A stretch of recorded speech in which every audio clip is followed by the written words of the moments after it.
Playing with Power MTG. Powerful cards, powerful formats. Be sure to check out Dragon Shield for all of the best accessories to protect your decks. TCG Player for cards at great prices while supporting local game stores. And Patreon, where you get awesome benefits for your direct support. For tonight's game, we are playing with our Mox Pearl patron, Charles. He asked us each to bring a spicy deck to play in tonight's episode. So that's exactly what we did. Also, our Patreon League is returning for the month of July. Our grand prize for the league is our very last fish playmat. That's right. We had one left stashed away, and the winner of the league in July will claim it as their prize.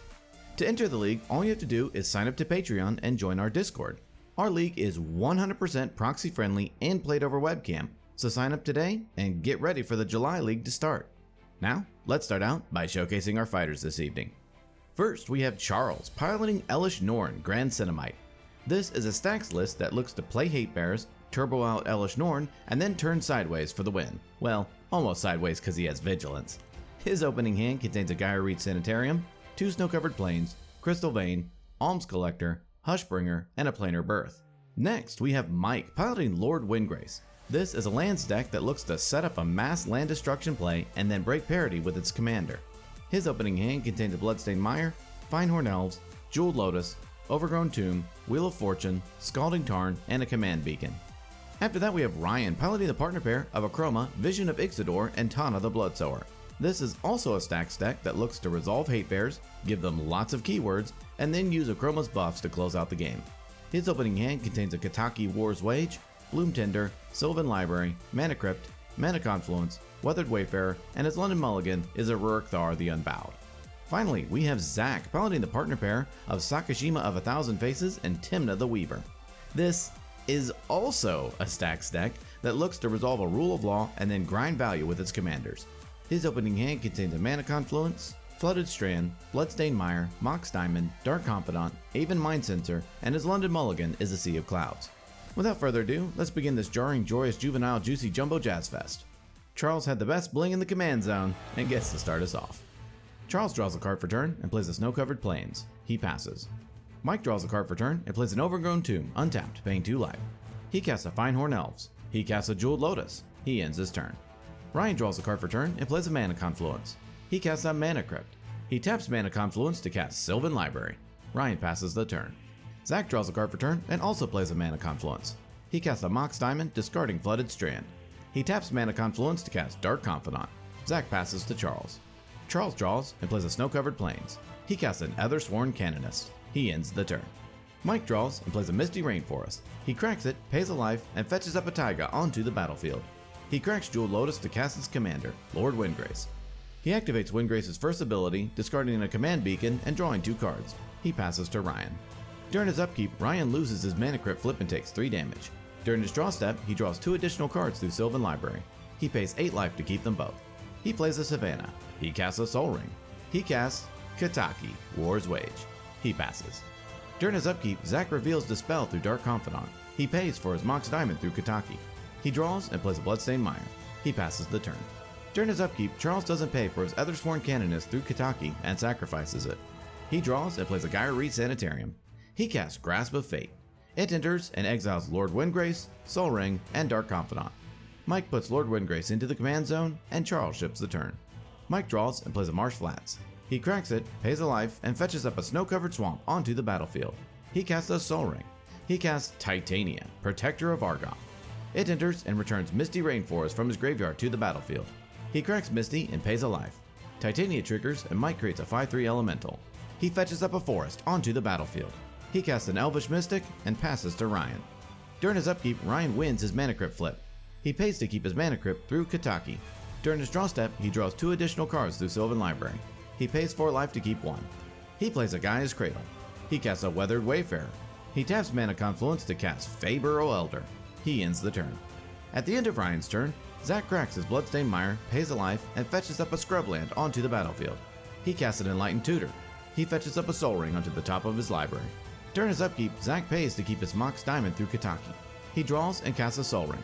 He passes the turn. Charles draws and plays a Crystal Vein. He holds open mana and ships the turn to Mike. During his upkeep, Mike pays to keep his Soul Ring through Kataki. He draws and plays a Polluted Delta. He casts a Wheel of Fortune. In response, Zach taps Mana Confluence to flash in an Aven Mind Sensor to get it out of his hand. Mike responds by cracking his Polluted Delta, paying a life, triggering Titania, and creating an elemental token.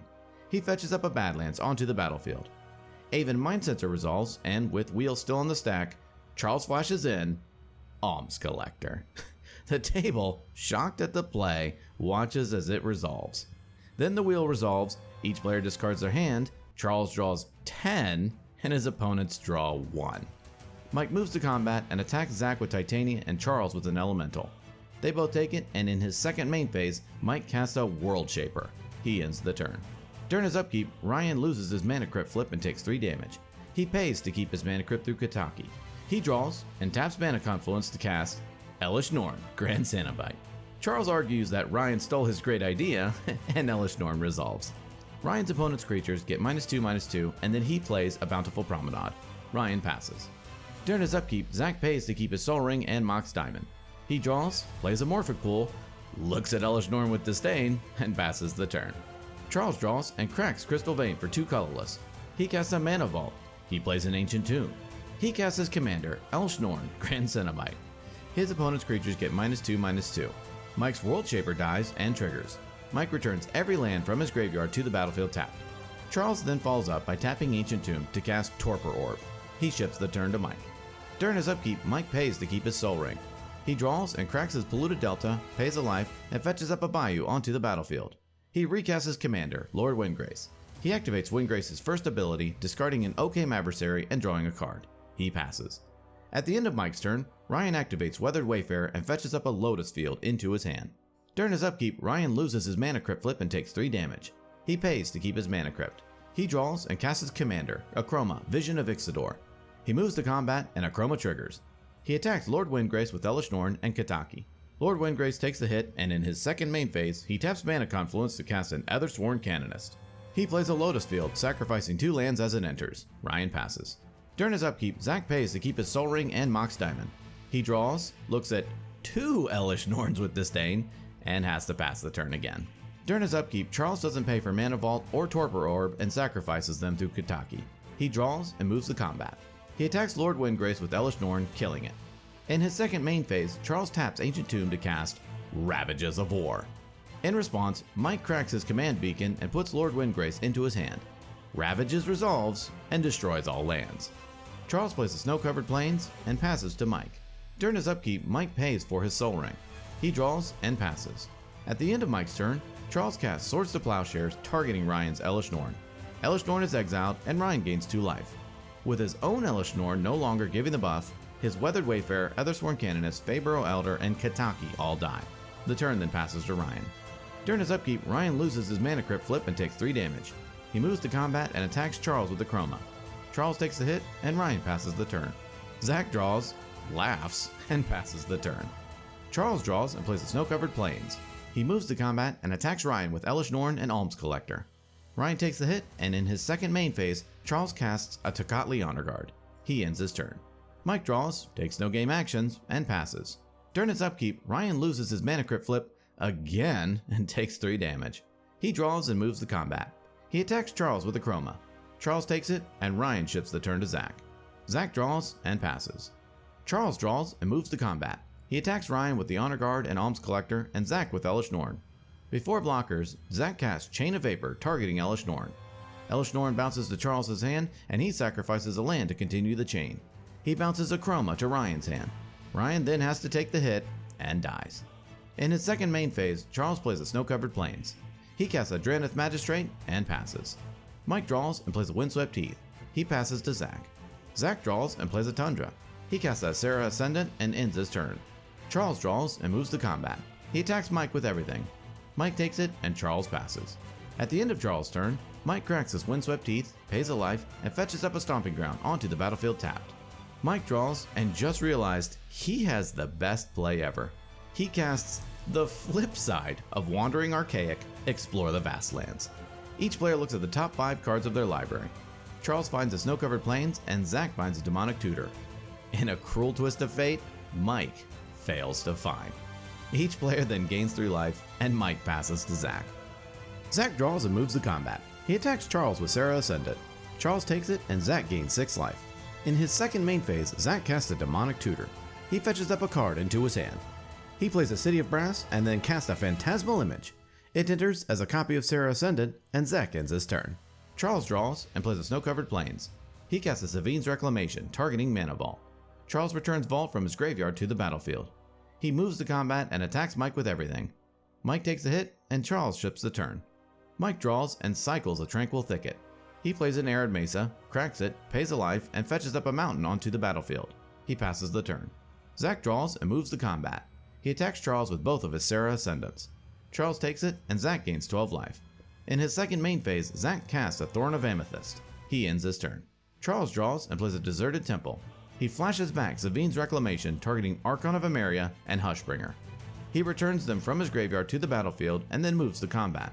He attacks Zach with Draneth, Alms Collector, and Tocatli Honor Guard. Zach takes it, and Charles passes. Mike draws, laughs at his chances of winning, and passes to Zach. Zach draws and moves straight to combat. He attacks Charles with both Sarah Ascendants. Charles jump blocks 1 with Archon and then takes the rest.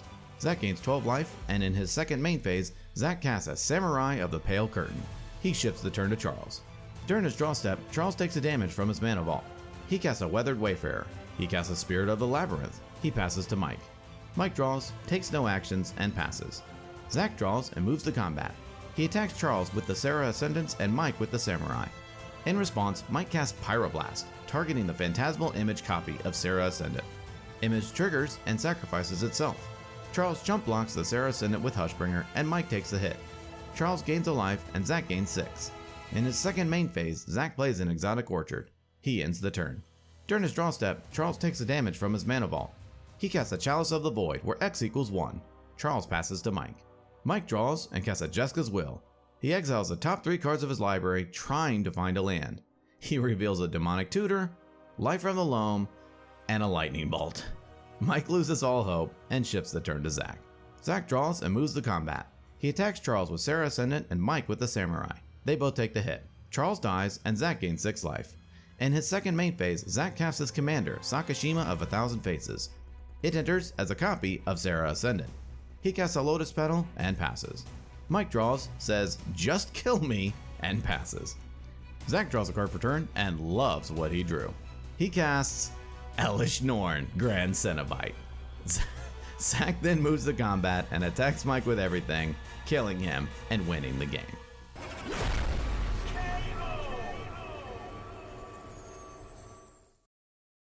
Ladies and gentlemen, what a game. Congrats to Zach on his win. This was one of the most back and forth games ever showcased on our channel. Each player had a chance of winning throughout the game, but it was Zach who came out on top. The most valuable card in tonight's game has to go to Elesh Norn. This 7-mana Praetor, this 7-mana Phyrexian Praetor completely decimates close to 90% of the creatures found in CEDH. The combination of killing or shrinking your opponent's creatures while simultaneously buffing yours is oppressive.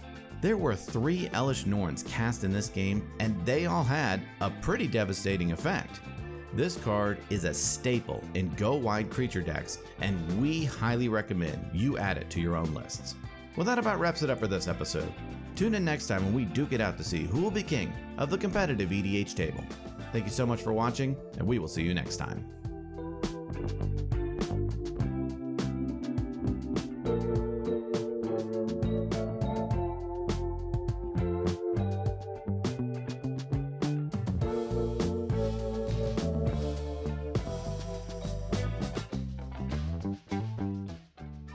It is Patreon shoutout time.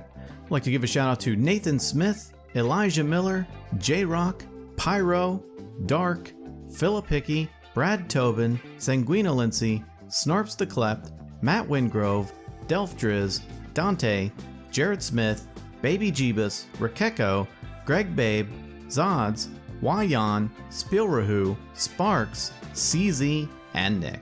Thank you all very much.